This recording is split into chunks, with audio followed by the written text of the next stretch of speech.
Good morning, Your Honor. Judge, Mr. Manzi's charged by docket number 091278. He's charged on 3/14/2009 with assault and battery by means of a dangerous weapon, 2 counts. Possession of a firearm without a license, assault and battery, 2 counts. Carrying a firearm without a license, an armed assault with intent to murder, intimidation of a witness, carrying a loaded firearm, malicious destruction of property value greater than $250, and larceny over $250. Judge, he has an open case in this court, being docket number 085297, and I have an appearance from Mr. Rossi for bail only, and an appearance from Mr. Horrigan. Okay, Mr. you're Edward Manzi. You understand the charges? Yes? Yes. All right, I'll enter a not guilty plea on your behalf for all matters. Attorney Rossi's appearance for bail purposes, and you understand probation's asking for a detention. We do, Your Honor. Okay. All right. 76, Section 58A, asking that the defendant be held without bail pending a hearing. The facts establishing probable cause come from a North Andover police report that on Saturday, March 14, 2009, at 3:45 in the afternoon, North Andover police responded to 125 Windkiss Farm Road for a domestic disturbance involving a handgun. They received further information that the suspect had left the area in a green pickup truck. Upon arrival there, they spoke to the victim, who stated that her live-in boyfriend, the defendant before you, Edward Manzi, they had gone to Ipswich River Park. At that point, the defendant had gotten upset with her. He left her and her child there. The victim found a ride home. When she walked in the door of their house, the defendant started yelling at her. At this point, the victim started to place some of the defendant's clothing in a basket and asked him to leave. At that point, the defendant punched the victim on the left side of her face, struck her with a computer speaker and a monitor in the head. Officers observed the victim had redness and swelling on the left side of her face and head, that her left ear was bleeding. An ambulance was called. They also observed the monitor and speakers had blood on it, and the victim at that time believed her nose may be broken. Officers did take photos of the scene. The victim reported to the police that after the assault by the defendant, she fled down to her mother. At that point, the mother went up to the apartment to check on the child who was still in the apartment. The door was locked. She used her key to unlock the door and asked the defendant where the baby was and that she wanted the baby. The defendant refused. At that point, the victim's mother stated if he did not give her the baby, she would call the police. The defendant at this point punched her in the face on the left side, and she fell to the floor. When she got back up, the defendant took her gun from her pocket. At this point, the defendant struck her on the head several times with the gun that he had taken from the victim. During that time, a round was ejected onto the floor. That round was recovered by the officers as well. The victim's mother, who's also the victim, stated the defendant placed the gun to the left side of her head and pulled the trigger repeatedly. She was in fear for her life at this time. Fortunately for her, the bullet got lodged in the chamber and did not fire. Both victims were transported to Lawrence General Hospital for treatment. Later that afternoon, the police used the cell phone number of the defendant to make contact with him. They asked him about the incident that had taken place. He stated that the victim had thrown something at him and that somebody had pointed a gun at him.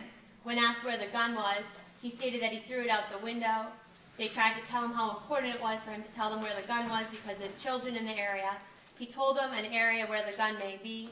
That gun was recovered in the forest area.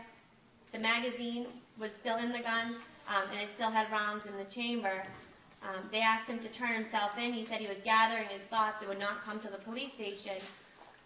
They used cell phone towers from Verizon to track this defendant who had left Massachusetts and was located in Salem, New Hampshire, and was arrested. He was arrested as a fugitive from justice yesterday, held in custody and transported back to Massachusetts.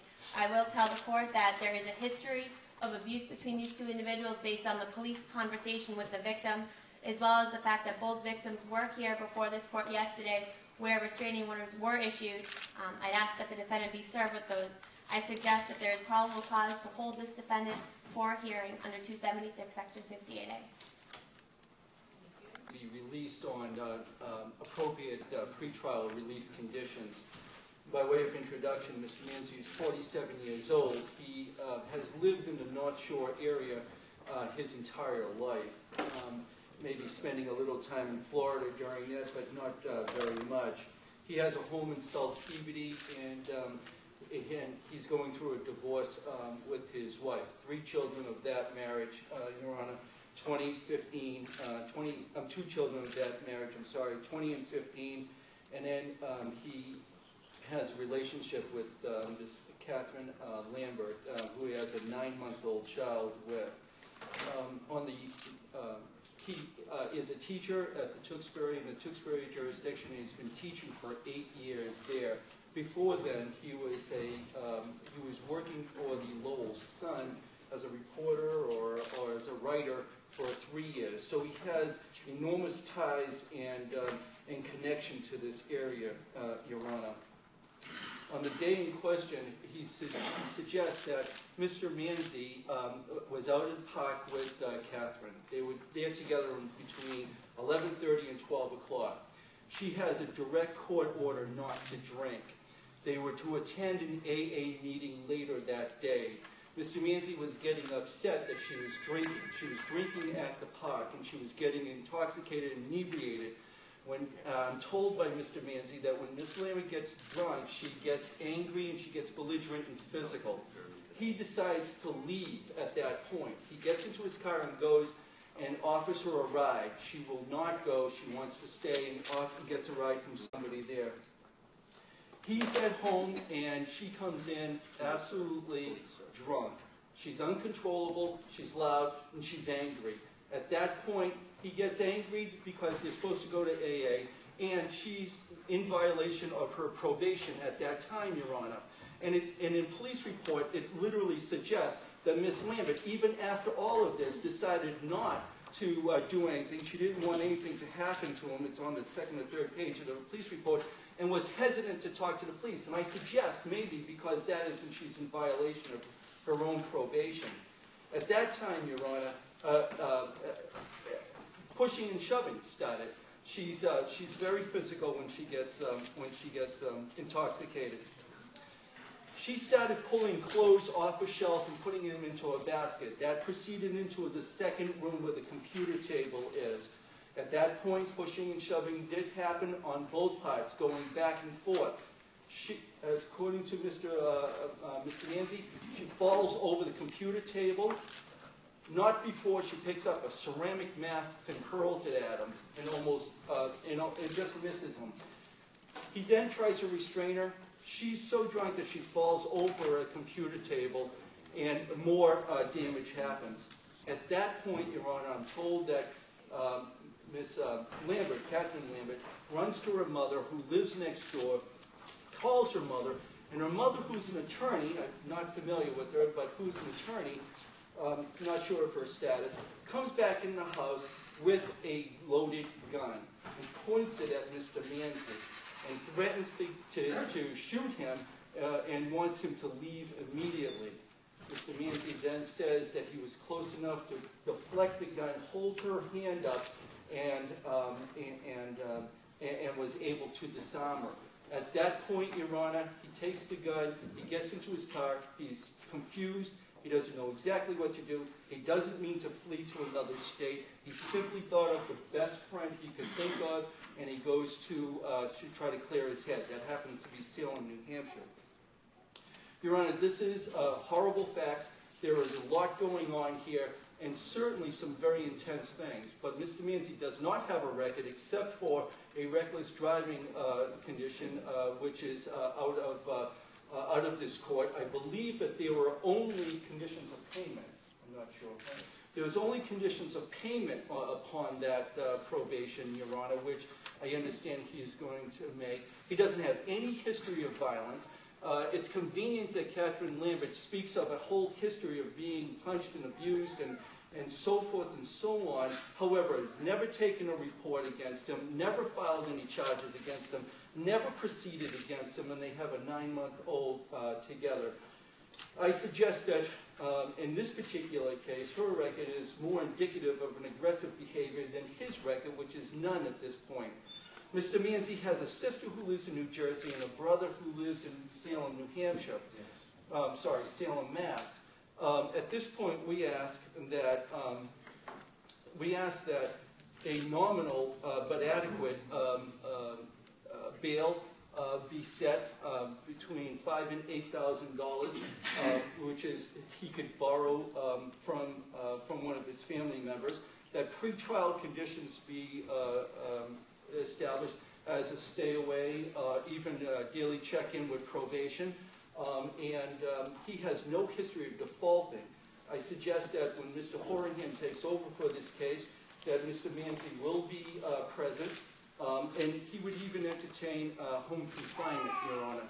This is a case where Mr. Manzi was actually trying to defend himself and truly was angry.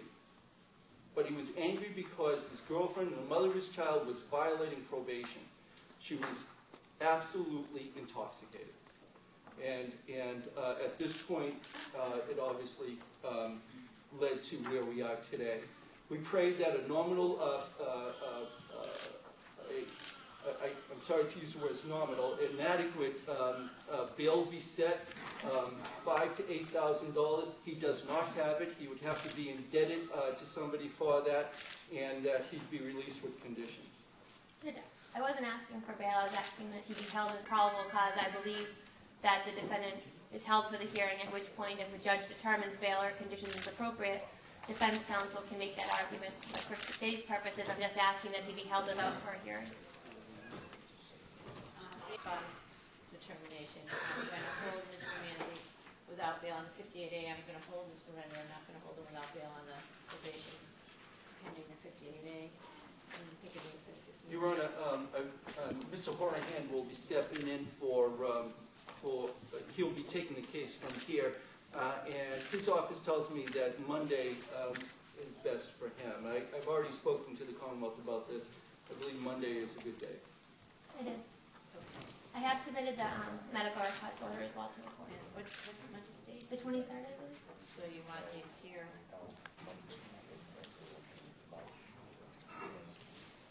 We'll try to get the medicals as quick.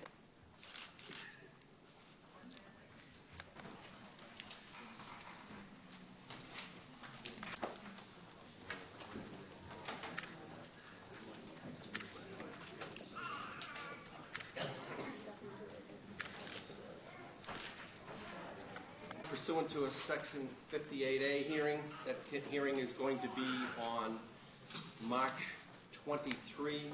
Court is ordering you held without bail on that matter.